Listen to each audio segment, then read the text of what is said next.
Nağı Nağıyev, iki görüş, hekayəm. İstirahət günlərinin birində bağa gedirdim. Elektrik qatarını yola salınacağını radio ilə xəbər verdilər. Gecikmiş adamlar səkidə qaçır, vaqonlara doluşurdular. 16-17 yaşlarında çəlimli bir oğlanla geyimindən kənddən gələnə oxşayan cavan bir gəlin, çamadan və bağlamalar əllərində təngi nəfəs özlərini vaqona saldılar.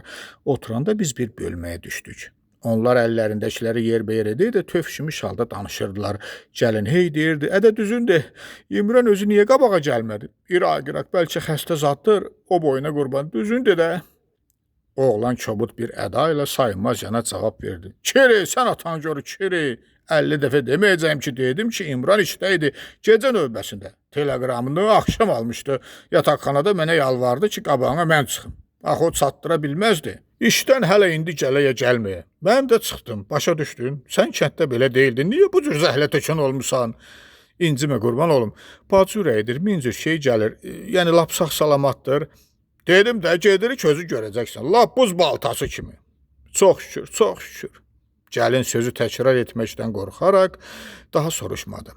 Oğlansa yer ona dar gəlirmiş kimi qəribə, naşı əda ilə papiros çıxarıb yandırdı, başını dik tutaraq tüstünü göyə üflədi. Oğlanın rəftar və hərəkətləri xoşuma gəlmədi. Qəzet oxumağa başladım. Amma qulağım hərdən bəzi sözləri alırdı. Arvad oğlana asta-asta nəsə deyirdi, oğlansa əvvəlki kimi əda ilə papiros çəkir, hərdən kobud və sayma səslə. Əbəsdir, kiri, atam anam, nə mənə? Mən heç Allahdan da qorxmuram.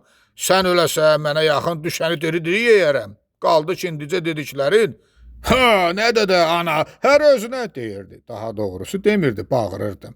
Bu danışıqlar istər-istəməz məni qəzetdən ayırdı, qulaq asmağa, mətləbi öyrənməyə çalışdım. Qadın çox dedi, oğlan az eşitdi. Nəhayət söhbət tamam açıq şəkil aldı, hətta oğlanın nadanlıq etdiyini. Hələ necə deyərlər, onun burnu yelli olduğunu görən qadın hər söz başı mənə baxaraq müdaxilə etməyimi gözlədiyini bütün hərəkətləri ilə açıqca andırırdı. Mənsə özümü o yerə qoymayıb susurdum. Məlum oldu ki, qadın dağlıq rayonlarından birində yaşayan kolxozçudur, bu ayağa kənddən gəlir. Oğlan da onun kəndlisi, hətta qonşusudur. Özü də ata-anasının bircəsidir. Buna görə də körpəlikdən 7-ci sinfi bitirənə kimi onu əzləmiş, nazı ilə oynamışlar. Özlərinin də güzaranı çox yaxşıdır. Oğlan ehtiyac hiss etməmişdir. Həmin kənddən bir neçə cavan Bakıda oxuyur və işləyir. Onlardan biri də indi onunla yanaşı oturan qadının qardaşıdır. Mədən dişləyir. İndi o qardaşını görmək üçün şəhərə gəlmiş, oğlanla birlikdə onun yanına gedirlər. O cavanlar yay zamanı kəndlərində olarkən Bakı haqqında danışdıqlarını bu oğlandan da eşitmiş, qiyabi olaraq şəhərə vurulmuş, atanasını yalvarış və hədə qorxusuna məhəl qoymayıb Bakıya gedirəm deməyindən dönməmiş, nəhayət atanasının üzünə ağ olaraq öz başını çıxıb Bakıya gəlmişdir. Oğlanın danışığı, rəftarı və mühakimələrindən nadanlıq, təcrübəsizlik, hətta tərbiyəsizlik və pozğunluq iyi gəldiyini görüb dözmədim, nəhayət söhbətə qarışdım. Oğlum, bağışla, dedim. Deməli, ata-ananı məktəbinə atıb gəlmişsən. Bəs indi nə işlə məşğulsan? Oğlan özünü azca yığışdırdı, səsini alçaldı, bir qədər sıxıla-sıxıla cavab verdi. Malakeş şagirdiyəm. Nə olar dedim, o da sənətdir. Amma ondan yaxşı işlər də çoxdur. Sən hələ təzəcə boya başa çatmağa başlayırsan. İndi sən gərək qarşısında böyük məqsədlər qoyasan. Onun üçün də oxuyub yaxşı məktəb qurtarasan. Amma mən belə başa düşdüm ki, kənddə məktəbi yarımçıq, ata-ananı gözü yaşlı qoyub gəlibsən. Oğlan sözlərimdən pərt olsa da əvvəlki vüqarını saxlamağa çalışaraq dilləndi. Burada oxuyacağam da. Gecə məktəbində oxuyuram.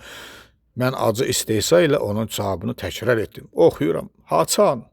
Bir ilin belə getdi.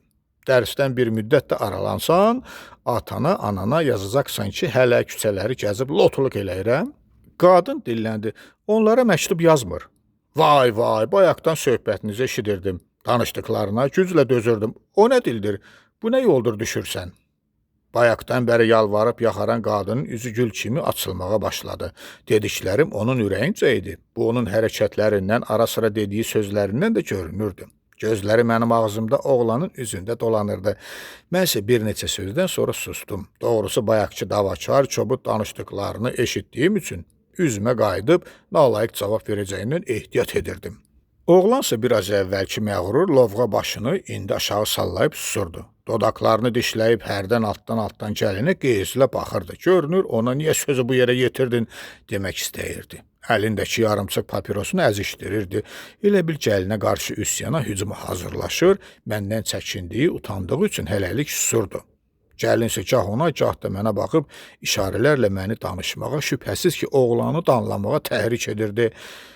Mənsə oğlanın gələcəyini, gözləri yolda qalan, ürəklər arzularla dolu olan ata-ananı gözlərim önündə canlandırır, vəziyyətlərini təsəvvür edib hallarını acıyır, buradaca eşidib bildiyim, həyat təcrübəmlə təsəvvür etdiyim hər şeyi təhlil edir və belə nəticəyə gəlirdim ki, oğlan şübhəsiz səhvlərə başlamış, gənclik təcrübəsizliyindən doğan cahilliyə yol vermişdir, lakin uçuruma çox yaxınlaşsa da hələ tamamilə yuvarlanmamışdır. Onu anlatmaq, düzgün yol üçün istiqamət vermək insani bir vəzifədir. Buna görə də soruşdum, oğlum adı nədir? Kərəmdir, dedi. Kərəm, sənə bir neçə söz deyəcəyim, çalış, acığın gəlməsin. İstərsən, əməl edərsən, istəməzsən.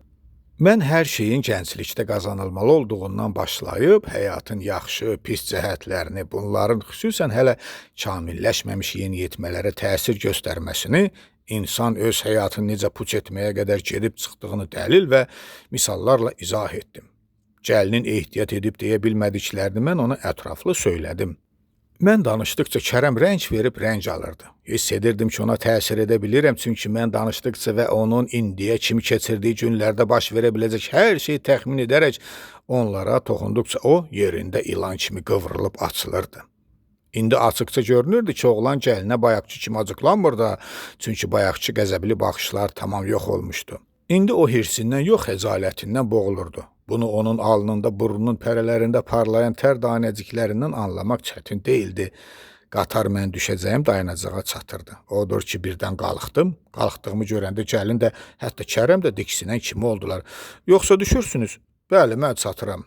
Hər ikisi köksünü ötürdü. Düşəcəyimə gəlinin təəssüfləndiyi şübhəsiz idi. Bəs Kərəm niyə ah çəkdi? O nə üçün mən elə günahkar, minnətdar və təəssüflü nəzərlə baxırdı? Bəs kölgəli gözlərindəki duman, o tutqun parıltı nə idi? Nəsə demək istədiyi açıqca görünürdü. Bəs nə üçün dillənmirdi? Yoxsa nitqi tutulmuşdu? Bunlar ayırd etməyə vaxt yox idi. Qatar çatıb dayanmışdı. Hə, sağ olun, dedim. Kərəm oğlum, incimədin ki? O başı ilə yox, dedi. Di salamat qal, əgər sözlərin beyninə batsa, atanla məktub yaz. Bu dəfə o dilləndi, baş üstəmə, sağ olun, siz də, hələlik. İsti yay günlərindən biri idi, Bakı vağzalına hey insandı ki, axışırdı. Adam elə gəlirdi ki, cəmaat bir neçə gündə beləcə şəhərdən gedərsə, Bakıda daha adam qalmaz, müəssisə və zavodlarda iş dayanar. Bütün istiqamətlərə gedən qatarlara bilet almaq çox çətin idi. Şəhər stansiyalarında bir həftə sonraki günlərin biletləri satılmışdı. Vağzaldakı kassaların qabağında növbədə duranlar o qədərdir ki, adama elə gəlirdi, buradan bilet almaq qətiyyən mümkün deyildir. Bakılılar yaylaq yerlərə istirahətə daşınırdılar. Mən də məzuniyyətimi yaylaqdakı ailəmin yanında keçirmək üçün yola düşürdüm. Vağzalda əlində qəşəng meşin çamadan olan bir cavan təlaşla yürüb qabağımı kəsdi. Salam, ayaq saxlayıb baxdım, hündür, qarabağ, gümrah bir gənc idi. O hədsiz bir sevinclə əlini mənə uzatdı, mən də uzatdım, görüşdük. Axır ki, sizi tapdım, nə yaxşı oldu, çox şükür, doğrudan da axtaran taparmış. O həl-əhval tutdu, mən də nəzakət xatirinə dil ağız elədim, amma onu tanımadığımdan cavablar çox quru və süni çıxırdı. Oğlan heç nəyə fikir vermədən deyirdi, heç bilirsiniz sizi necə görmək istəyirdim, amma tapmırdım ki, tapmırdım. Şəhər böyük, adam da çox. Yerinizi də bilmirdim.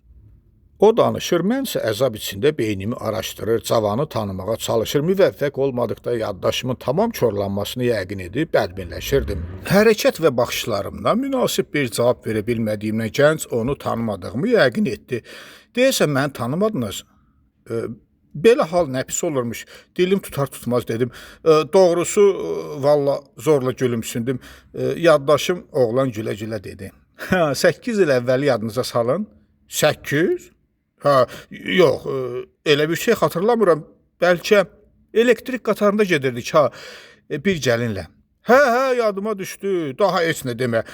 Qoy görüm adın nə idi? Tapdım, Kərəm, Bəli, Kərəm, həmin o danladığınız nadan, burnu yerli oğlan. Oğlan bunu deyib, keçən günlərinə istehsa ilə bərk güldü. Mən də gülüb onu qucaqladım. Hə, Kərəm, ay sən, məni yaman bərkəsiz aldın. Maşallah, yekə kişi olmusan. Deməsəydin, heç tanımazdım. Tamam özgə oğlan olmusan. Ay səni, o əhvalat neçə il bundan qabaq olan işdir. Düz 8-ci ildir müəllim. O mənə hörmət üçün müəllim dedi. 8 il böyük vaxtdır. Hə, 8 ildə o mənim sözümü tamamladı. Çox şey itirmək də olar, qazanmaq da eləmi? Düzdür oğlum, düzdür. Lap ürəyimdən keçəni dediniz. Ax, heç orasını demədiniz, bəs məni nə üçün görmək istəyirdiniz? Oğlan qürurla üzümə baxıb gülümsər halda dedi. İstəyirdim sizi görüb öz minnətdarlığımı bildirəm. Axı məni doğru yola qaytaran sizlə o gəlin.